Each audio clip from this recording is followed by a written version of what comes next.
Hello friends, who is the best advocate for the Honorable Supreme Court of India? The advocate who can draft well, that is most important. 90% of marks will go to the drafting because the Honorable judges, the sitting judges of the Honorable Supreme Court will be reading the file thoroughly before coming for the admission hearing. So the best counsel is the one who drafts well. And as far as the drafting is concerned, the the most important ingredient required, particularly in the special leave petition, is the question of law. It is not the legal ground. Most of the advocates, they do not know. They think that the advocacy in the Supreme Court is as similar to the High Courts, but it's entirely different because High Court is on one level where the judges are extremely excellent. The High Court judges, they hardly make any mistakes. And if at all they make any mistakes, then only you'll have a ground. That is, then only you'll have a question of law.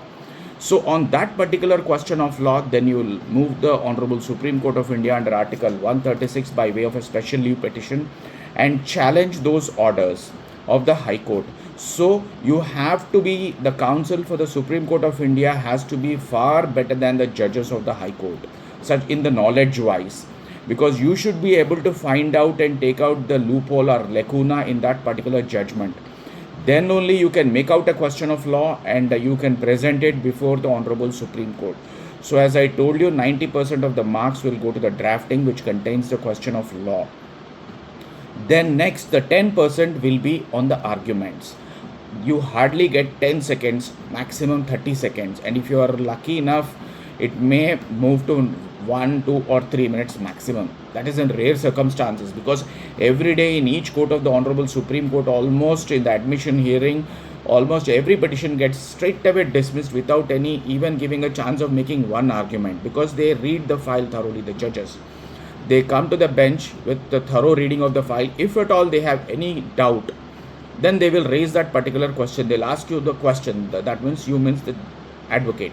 They'll ask the question, they'll pose a question to the advocate, and if he is able to satisfy with an appropriate answer, then they may reverse their decision and admit it or notice it. Otherwise, it will be straight away dismissal. So the best advocates for the Supreme Court are the ones who are thorough with the knowledge and question of law, number one.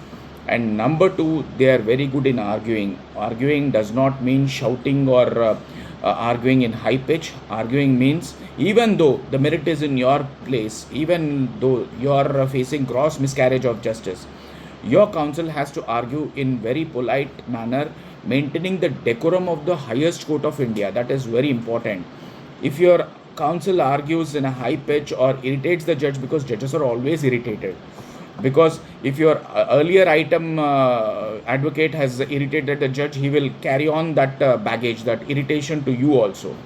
Then he might not have apologized, but it's your duty to apologize to the Honorable Supreme Court, though you haven't done any mistake, and then you proceed.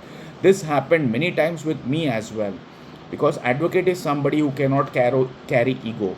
If you carry ego and if you think that you're better than the court, then you're mistaken. The best advocates are the ones who do not carry any ego, who are ready to beg the court and ready to present your case very politely and very sweet manner without irritating the judge.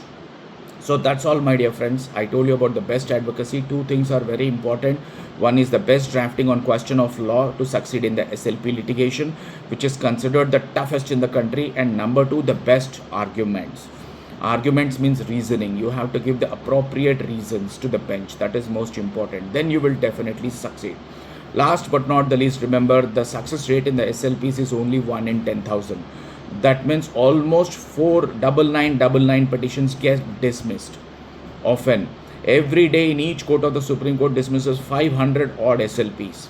So you can imagine almost 4 to 5,000 petitions per day face dismissal in the Supreme Court straight away. So that's all, my dear friends. Thank you.